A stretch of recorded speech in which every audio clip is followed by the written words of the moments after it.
this, the second series of Getting to Know You. My name is Gavin Williams. The Mornington Peninsula is a lovely part of Australia. The beautiful countryside, beaches, vineyards and fine wines, restaurants and fine food attract huge numbers to live here and to holiday here. And yet, there is, however, another side to the peninsula, a dark underbelly, if I can use that term. And it's the issue we're going to discuss today. So let me set the scene. Across the peninsula, there are significant pockets of disadvantage.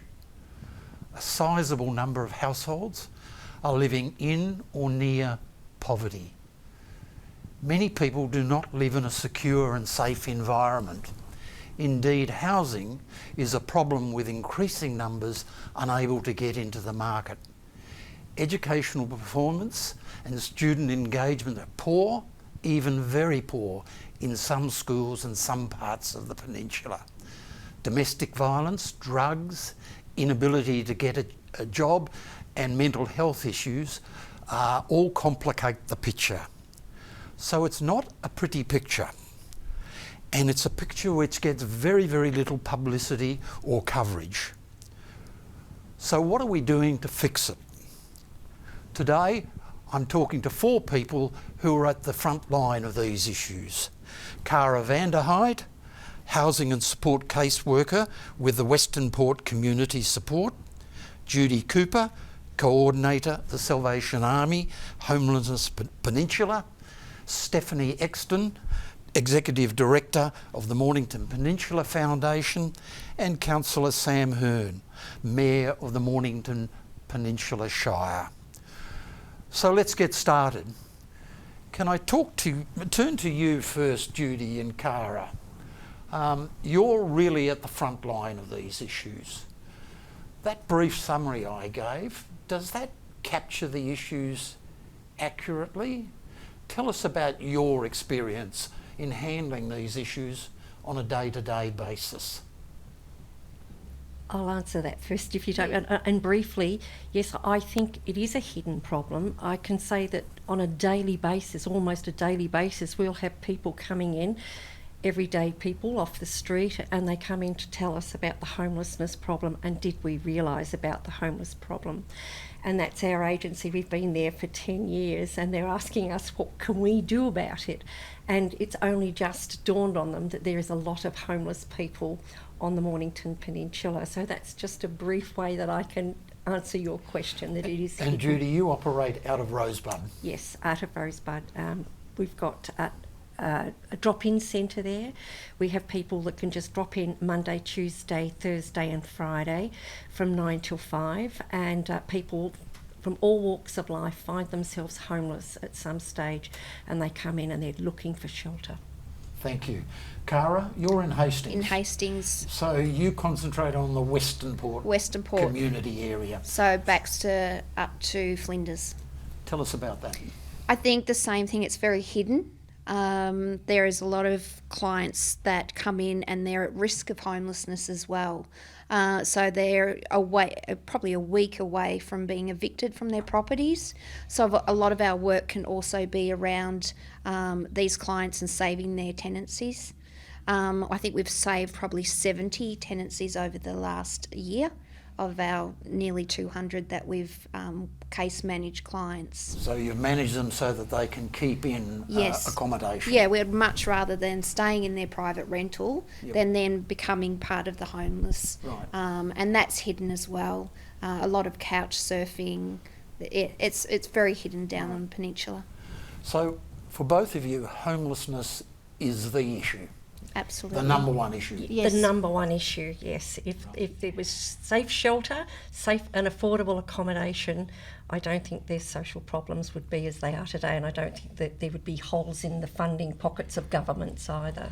Your client cannot work on their mental health, their drug and alcohol issues, or even think about getting a job until they have got secure, suitable housing. Sam, from the Shire's perspective, how do you see the problem?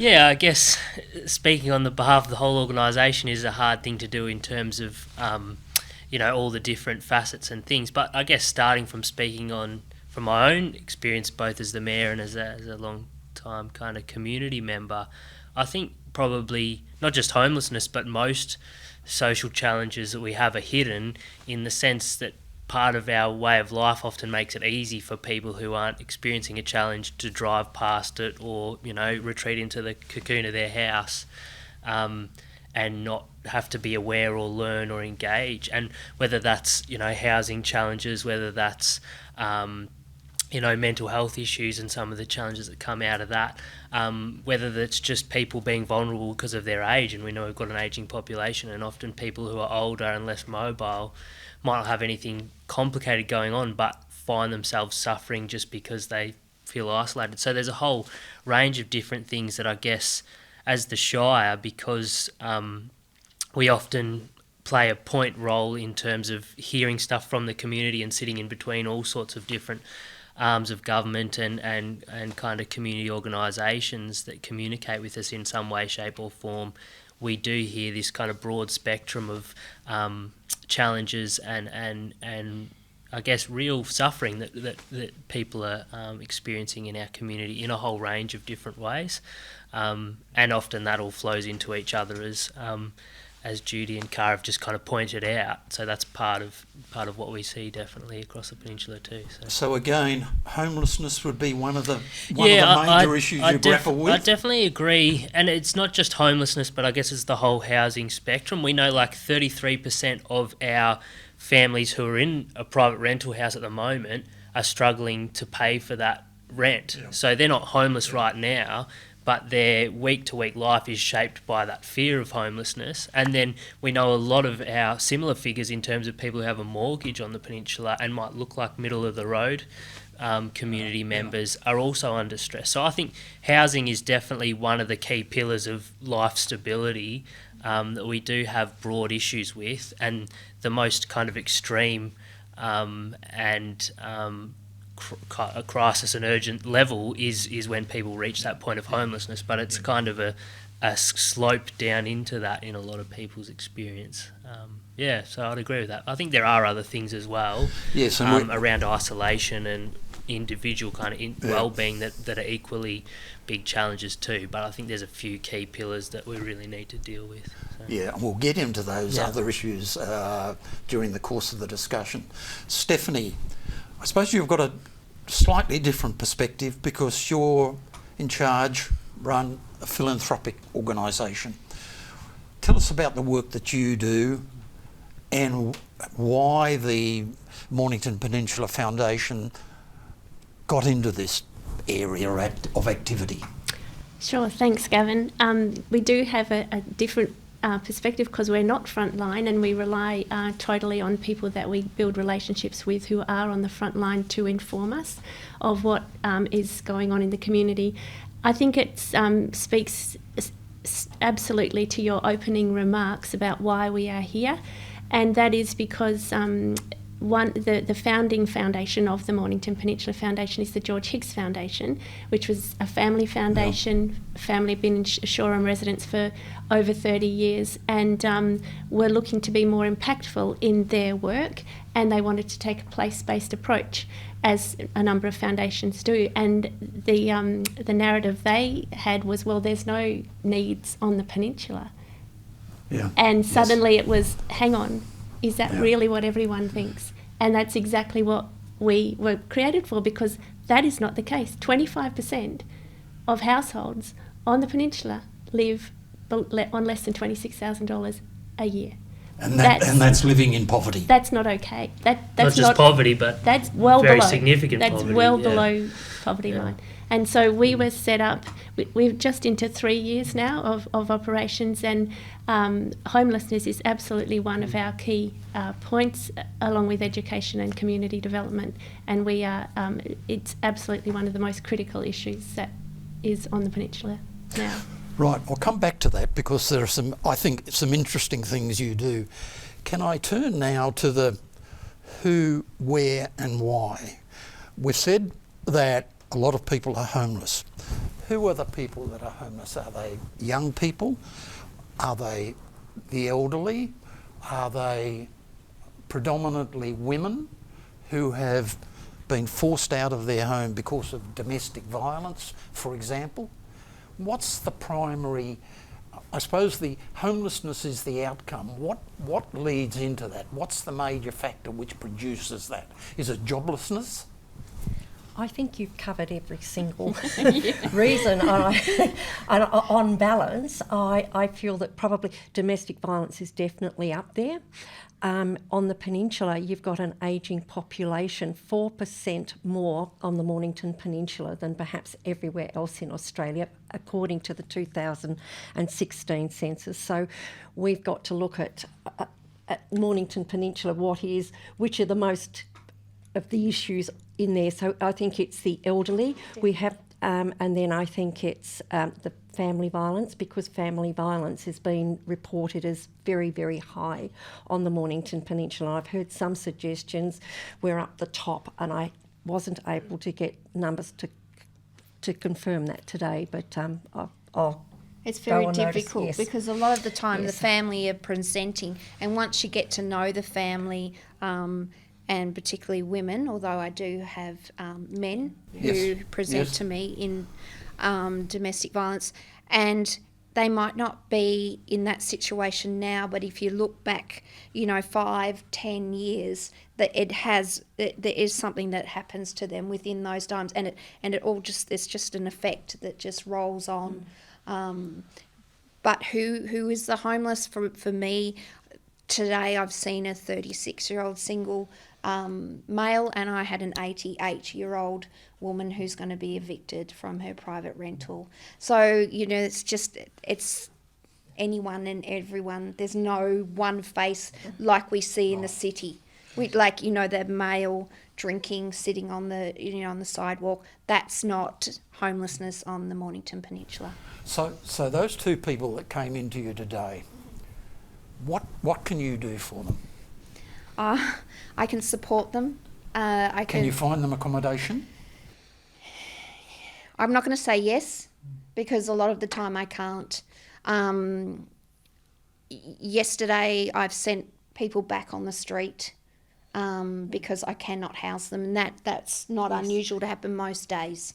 Most days that happens. But I suppose what you do with them is you try and give them hope, and you work on the issues around why they're homeless, and you hope that by changing a few other things, then their situation changes, so you may be able to find them housing. It must be hard to tell people that you can't really help them. Hard on you personally. I think it is. We do a lot of debriefing amongst ourselves, even though Judy and I don't work at the same place. Debriefing is absolutely a must. Yeah, definitely. Sam, one of the issues I think with public housing is not only the lack of it, but from my discussions, I understand that a lot of people, some people who are offered public housing, decline it. They don't want to go. It's not safe. There's violence occurs there. Is that a real problem? I mean, when you say public housing, there's all sorts of different things you might use in that catch-all. So, for example, a place where people might say it's not safe, often that's not public housing per se, but rooming houses, often private rooming houses. That's what I'm really talking about, rooming houses. So that's kind of that dynamic where you've got, and really I would argue that's emerged because of a gap in proper provision, that you've got a very kind of haphazard and inappropriate setup. I mean, my background's in youth work, and I remember walking through the Frankston Ambassador with a young person who just turned to that as the last kind of step, and being astounded. So there's definitely big issues in that kind of space, and people, I think, quite reasonably say I'd rather be in a park than in a place where I'm not safe. That happens. Yeah, a lot daily. of the time. But I think in the actual public housing we do have, there's a whole bunch of that isn't fit for purpose in terms of what people need. Maybe not in the imminent danger kind of sense, but I live in a historic housing commission area of the Peninsula where there's still a significant percentage of public housing, and all the houses are the same type of house. They're all 3-bedroom brick veneer from the 70s. So if you're an 88-year-old woman, you don't need a 3-bedroom brick veneer house. You need something that's more self-contained, and you can kind of keep in the shape you want to keep it by yourself. But we don't have those types of housing stock. So yeah, there's a whole range of problems with the provision of public housing, both the official kind of public housing and then the housing that's emerged to fill the gaps that are there for the kind of official public housing sector. And I think that's part of the complexity of what we're trying to wrestle with now, that has kind of got to that point over decades and decades of leadership lacking in other moments of our history. So, yeah. Stephanie, your work, does that shed a different perspective for you on the homelessness issue? For example, you do a lot of educational work in the schools and so on. Does that shed a different perspective on these sorts of issues than we've heard before? It really reinforces it. What we hear in the schools really reiterates what's happening to families. But I think we're in an incredibly privileged position because we are independent. We can basically get out there and do something without the shackles that might otherwise apply. And so, back to your question of who are the homeless people, with the various programs which we've funded, which include Judy's and Cara, we're really requiring a lot of data collection, and we hope that through doing that, and everyone has been incredibly generous with their collaboration on that, we will be creating a data set which hopefully can much better inform the policies at a bigger level. You know, we're the sort of venture capitalists in the social space. We want to have a go. We go with people where the energy is, and we try to get as much information as we can from those people so that we can say to government, this is actually what's happening. If you want to know who the people are, we can break it down in very clear segments, where they're from and so on. So we're hoping that this sort of research will really inform policy making. Because your educational program, and I'm speaking here from some of your documents, you provide school lunches, you provide warm clothing, tutoring, speech therapy, music and literacy, childcare and early childcare. That's an enormous range of activities. I can tell you there's no shortage of schools and community organisations that are seeking funding for their work. There's absolutely a huge range of people. We try to respond as much as we can, but we also try to be somewhat strategic and make every dollar count, because we have to raise every dollar. So we've got to deliver on every dollar that we then spend. And absolutely we cover a huge range in education. The biggest at the moment is with speech therapy, because if a child can't speak, they can't read. If they can't read, they can't write. If they don't get on the literacy bus by the time they're 8, that's pretty much them for education. And that's what we have on the Peninsula, is this cycle of people who are not completing education, they're not going into employment, and they just don't have enough money for housing. It's as simple and complex as that. I said earlier that educational performance and student engagement is poor, even very poor. Why? So when only 30%, 3 out of 10 kids who enrol in one of the secondary schools that we're working with are not ready for Year 7, that's 7 out of every 10 kids who are just not at the starting line when they get to Year 7. How do you deal with that? And less than 50% of those students will complete Year 12. There's huge dropout rates. It's very hard to get the figures. That's another thing we're trying to do. It's very, very hard to get the data, because who would want to celebrate this? And is that partly because their parents don't value education? Maybe they haven't been educated. They don't push their children. It's a really complex reasons why, and I'd be the last person to make a judgment about about those sorts of things. I think we have to start with where we are. And I think, we really want to look at how services interact with people and the sort of relationships that are built with people in different levels of the community, and see what are the fantastic things that are there, what are the really wonderful qualities every single person brings to this community, and how do we really build on that, because there are some wonderful ways that we can turn things around by just sitting back and allowing people to be the brilliant people they are. Measuring success, I suppose, for all of you, you've all got your activities. How at the end of a year do you judge whether you've been success, whether you're actually making a difference? And I read an earlier report back in 2008 when the previous mayor said, we need a strategy that targets more affordable, appropriate and available housing for people on low incomes and those at risk. 12 years later, I think we'd be saying exactly the same thing. So Probably more so. Probably more so.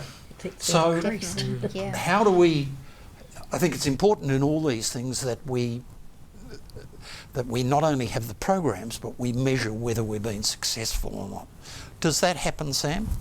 I mean, I think Stephanie just kind of indicated within their area they've built in some statistical measures around that. We do that with our work, our direct work as the Shire in a whole bunch of ways, and we also kind of do that in a bit of a network role across different sectors with organisations that we support as well, like Cara's and Judy's. But I think to your point about getting to the end of the year and what you measure, you do look at that quantitative data, but I think you also have to hold on to some of the qualitative measures, because otherwise you do go insane, in the sense that if the figures go you've been fighting uphill, you need to remember the stories and the moments where you've seen people in the community have a transformative experience, or you've found someone, not just a house but a home, or when a young person has completed a milestone of education or employment.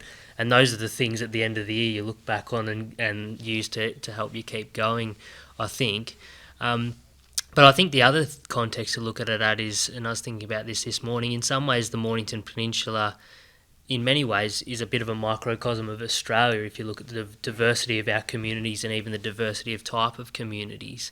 And we know that the stats nationwide are that the gap between the people who are doing quite well and the people who are doing really badly has been growing since 2008, and all the trends on those national kind of things are the wrong way, and we're no different to that on the Mornington Peninsula. And that's, I guess, to what Stephanie was saying, is that the family's fault, is that the local community's fault, is that the city's fault, the state's fault, or the nation's kind of fault, and also whose is it to turn around? And I think the answer is always yes to all of those levels, and the question we try and answer with data and understanding our communities is, what are the appropriate levers at each of those levels that we can try and flick to turn things around, whether it's just for one family, whether it's for our community, whether it's for the nation. I think those are the conversations we need to be having. So let me just take up that point. Yeah.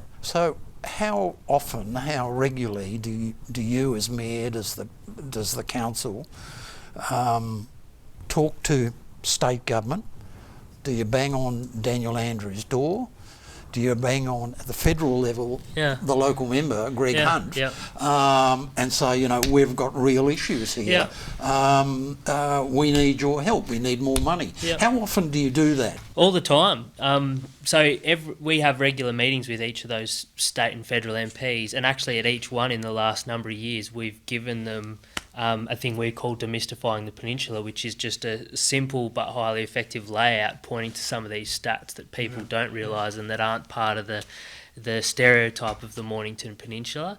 And then we also kind of take those conversations up in specific instances. You might have seen in the last month we just heard the kind of shock announcement that the Centrelink agency in Mornington's to be closed down in a matter of weeks' time. Yes, and you objected to that. Yeah, so I was immediately ringing Greg Hunt's personal mobile phone number and saying, what's going on here? What's the story? Have you heard about it? What can you do about it? What can we do about it? What can the community do about it? So I think it's definitely something we continually have conversations on, and yet at the same point we kind of face the reality that we are still getting a lot less investment in these kind of areas compared to some other regions around the city and the state and the nation. And I think sometimes that does come back to those simple narratives people hold, the majority of people hold, around what the Mornington Peninsula is and isn't. Sometimes it also comes down to the kind of political system we've got and what's a marginal seat, what attracts the votes. And, it is it's down to the vote. Yeah, so I believe... again, that's a really just we have challenge. no crisis accommodation on the Mornington Peninsula. None. So none. So if a client comes to Judy for crisis accommodation and she wants to put them somewhere, they have to go to Dandenong. Now, they've been sitting around all day with how many children, carrying everything they own. They then have to get on numerous buses to get to Dandenong. We don't put them in a taxi. No, we've actually had an incident when we had a large family and we couldn't get them anywhere other than Endeavour Hills, and there's no public transport for them to get there at that time of night. So it was a joint effort of St Vincent de Paul's and the Salvation Army after work that actually transported that family to their crisis accommodation. There's stories like that all the time. And of course, when we're talking homelessness, we're also talking about people who couch sit on their mate's place at the foreshore, the caravan parks and so on.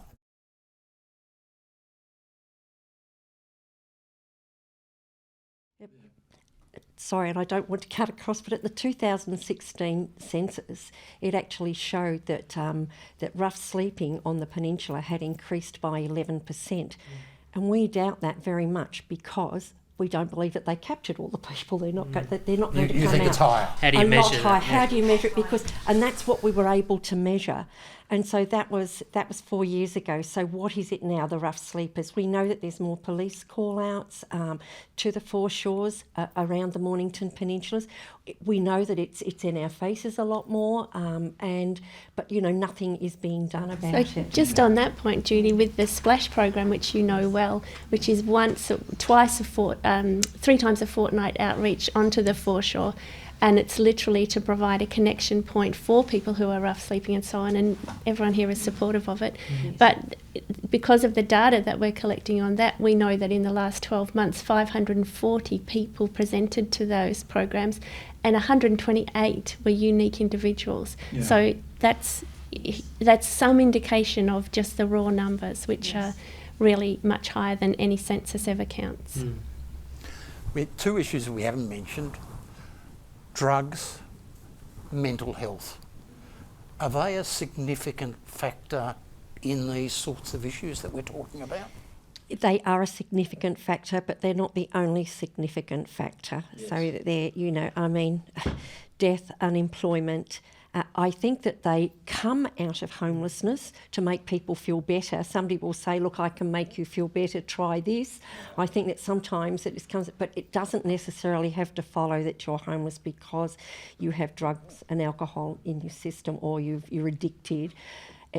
There's, as we said, students couch surfing who don't even realise that they're homeless. There's a lot of people that don't see themselves as homeless and aren't counted accurately. So, but after a while, they will get mental health. They will get mental health because it's not a way that we like people to live or accept people living, and they become ostracised from the larger community, and people don't want anything more to do with them, and then actually they do fall into those habits. But I don't believe that everybody that homeless comes first in all those instances. And as we said, domestic violence is huge. Death of an older loved one, older partner is also huge. Young people sleeping on couches is also huge. And people just don't cope.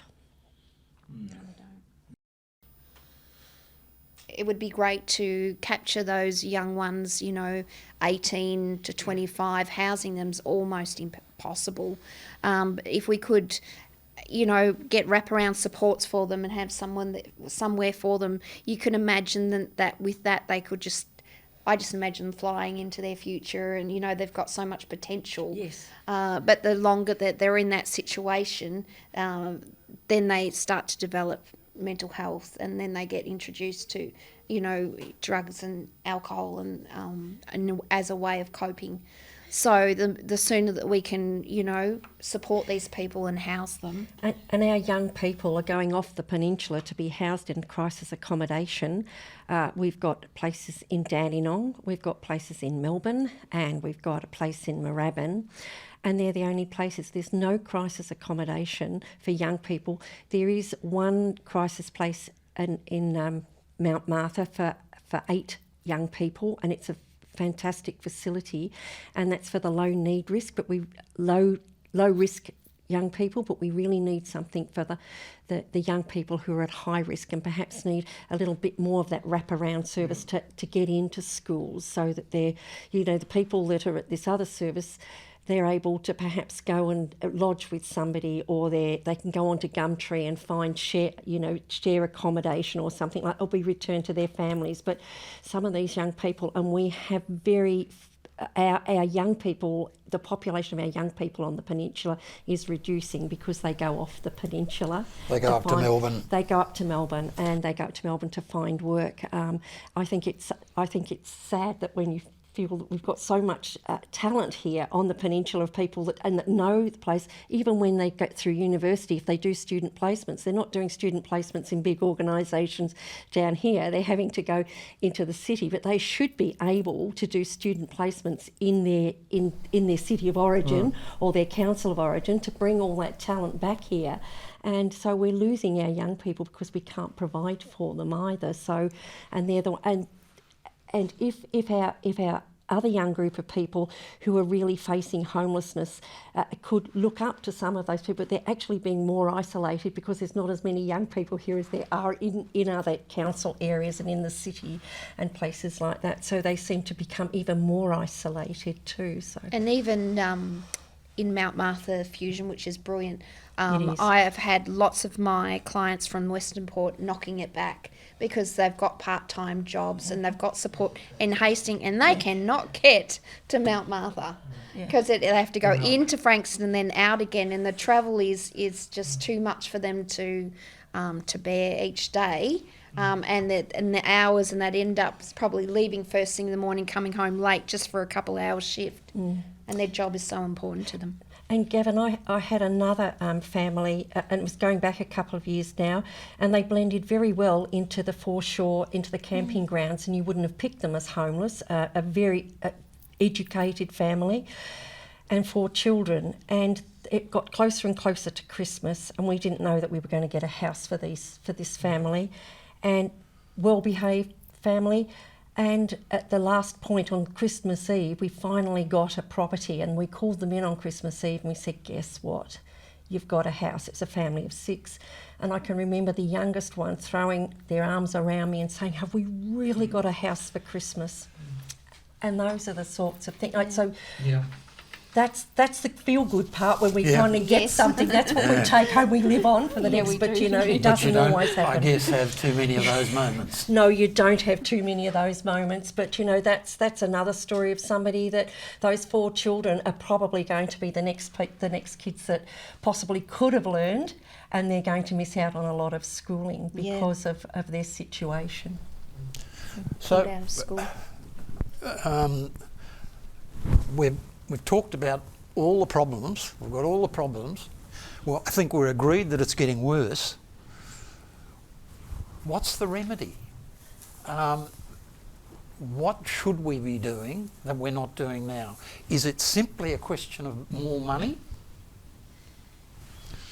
I think money always helps in some sense, but I think if we're talking about the breadth of the need that exists on the peninsula, and the breadth of the resources and capacity that also exists on the peninsula, again, as a bit of a microcosm of Australia, I think we need some foundational shifts for people to understand we're all in this together, and we all need to see that we're one community and that we have to work on these questions together and not push them to the edges anymore, but actually talk about them. And part of that is all levels of government seeing that social investment is as important as infrastructure investment, you know, because it's no good having all these roads and things if all the people on them are miserable, you know. It's that kind of, I think we need those high-end shifts about who we want to be as a community, as a society of human beings, and then out of that attitude shift, I think there's all sorts of things we can do around funding, around innovative programs, around unlocking community capacity from the grassroots to address things, and around leadership from levels of government to provide clarity around where we can focus our efforts. All those things are part of it. But I think a big part of it is more conversations like this about what are people's lives really like, and what sort of community do we really want to be. Yeah, you raise some interesting points there, because down on the peninsula, both people who live here permanently and those who holiday here, there are some very, if I can use the term, powerful, influential people who have been successful in life. Why aren't those sorts of people starting to crank up the pressure? So it's not just a matter for governments or for your organisations. There needs to be, and there's some people who've got, you know, a fair bit of impact, but it doesn't seem to be happening. Well, it's definitely worked with some people who you could put into that box who are trying to do it. But yeah, I think there's a range of I think it space, is starting to happen. Like, you know, so we've raised $3 million in the first 3 years, and that's through engaging with people who are able to contribute like that. And we're putting it into what, you know, the best way we can find, and we're learning, and we're hoping to work really collaboratively with community organisations so we can be led by them as to what the change needs to be. And the more outcomes we can get for that, the more we can continue to unlock these resources, which people are absolutely willing to give. And I like to think of it actually in a different way, and that is that when you realise what people get out of actually being generous and being part of the community and really and gaining in empathy, there's poverty of all kinds, and some people, you know, really have a paucity of meaning, and we provide opportunities at every level. You know, for the retired teacher who doesn't have anyone to read to anymore, here's a kid who might give you a bit of their time. You know, that kind of thing. I think if we reframe it, everyone has got something to give, every single person, but everyone needs something at some time in their life as well. We just need to think differently about what this thing called need is. You know, and so what's the catalyst for that? Stephanie, what's the catalyst? The sort of things we do, it's actually bringing people face to face. And, you know, for example, you know, we had a little visit to one of the primary schools at the end of last year, and, you know, the outpouring of support for that school hasn't stopped. It's been amazing, because people's jaws absolutely drop to the floor when they hear from the teacher or the principal, who hasn't been primed one bit. She's just saying, this is what happens in my school. And they cannot believe it. They've never turned down that street. They didn't even know that existed. And when they do find it, nobody wants this.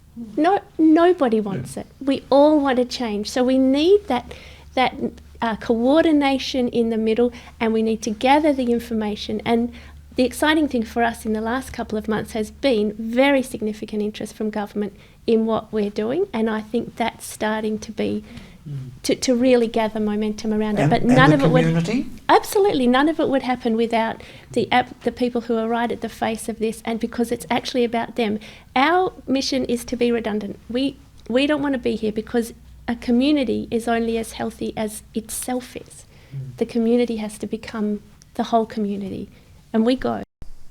Yeah, that's interesting, because I've spent the last 12 or so years down here, part-time, and it's only fairly recently that I became aware of the extent of the problem, partly thanks to Cara, and I think I'm fairly self-aware of these sorts of issues, and a couple of people that I've spoken to, I've said that I'm doing this program, and it's almost as though they look at me in amazement.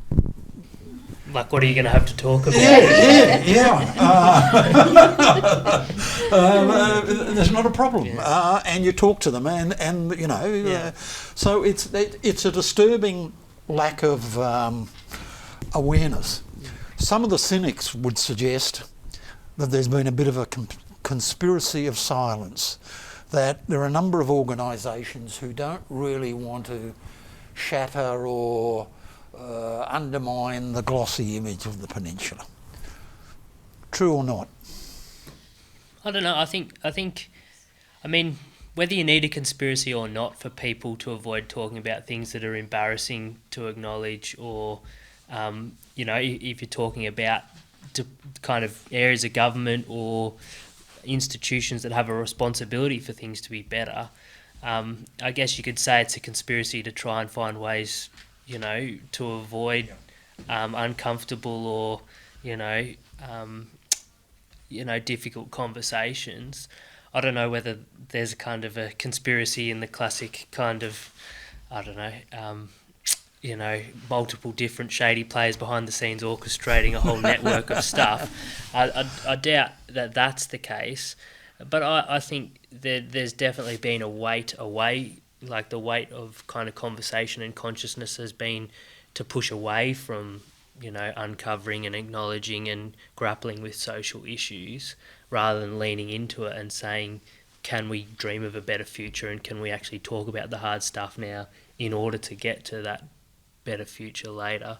I'd agree that, again, like it's been decades of really not enough being done by all of us to address this. And people live in bubbles, and that's kind of normal. Yeah, and that's human nature, I think, is to try and you kind of just default to your bubble rather than the opposite. And social media just reinforces that. Homelessness is not sexy, and it doesn't bring votes. Yeah, unfortunately, there hasn't ever been an election election won or lost on homelessness. No. Although maybe we're getting closer to that point than we've been in a long time in terms of that, not just homelessness, but that broader housing issue. And I guess that's the point too of your question around giving and philanthropy and investment. It's, you know, it's no good if we've got a property developer who's giving us a few $1 million to help build some houses, but a part of an industry that's pushed up billions of dollars worth of house prices out of the range of, you know, not just a small percentage of the population, but out of the kind of sustainable range of large percentage of the population. There has to be those hard points where we go, is the whole system we've got what we need or not? So I think it's all those different levels that we have to be willing to address and not be silent about it. Yeah. How often do you, for example, in the Shire, have one of your monthly meetings devoted entirely to the question of disadvantage? What's happening? What are we doing about it? We have, so for example, every one of the people around this table have presented to us as councillors, not at the same time, at different points of time. So it's something that probably every time we have a briefing or a meeting, there'll be at least one and often a number of the issues on the agenda that are social issues, because we are involved in everything indirectly and directly, from maternal health care to, you know, delivering the home and community care services to lots of elderly people and everything in between. And if we don't do it, we partner with or support another area of a government or a kind of not-for-profit that does. So it's something we're consistently aware of. However, and the opportunity we have being local is for it to be about the stories and about the real experiences. The challenge is that to date in our system, we don't set the overarching policies and strategies that affect how the housing system works, or how the education system works, or you know, how aged care works. And so the way we do our work is always constrained by those larger systems, and that's part of what we wrestle with, going, how can we, you know, step beyond some of these things with some imagination and courage, if that's what we need to do for our community. Can I add to Judy? that? The Mornington Peninsula Shire is very active in housing, perhaps not as active as we on the ground would like them to be, but there is a Mornington Peninsula Housing Network Forum that goes on once a month, and all those housing issues are taken to that particular meeting, and they are teased out, and mental health, the health organisations,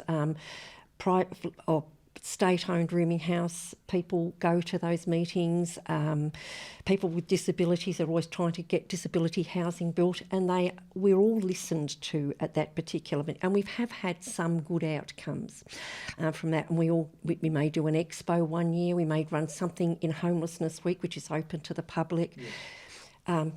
The program that Stephanie raised before about the Splash program, we know that's been a success. So they're looking at one in Mornington to drive one in Mornington, and they are getting a shower in Mornington. So there is a lot going on in the Shire, and they actually bring a lot of organisations together. And I tip my hat to you for doing that, because there's a lot of councils that don't do as much. Yep. And I think that we are very tight as a community. Quite vocal too. Quite vocal too. Yes. So we just like more. We just want some houses. Yes, we want some houses. Just houses. And I think we're getting, because of the lack of activity from other levels of government, the Shire, we're getting closer and closer and more into the space of actually pushing beyond what's our statutory responsibility to try and...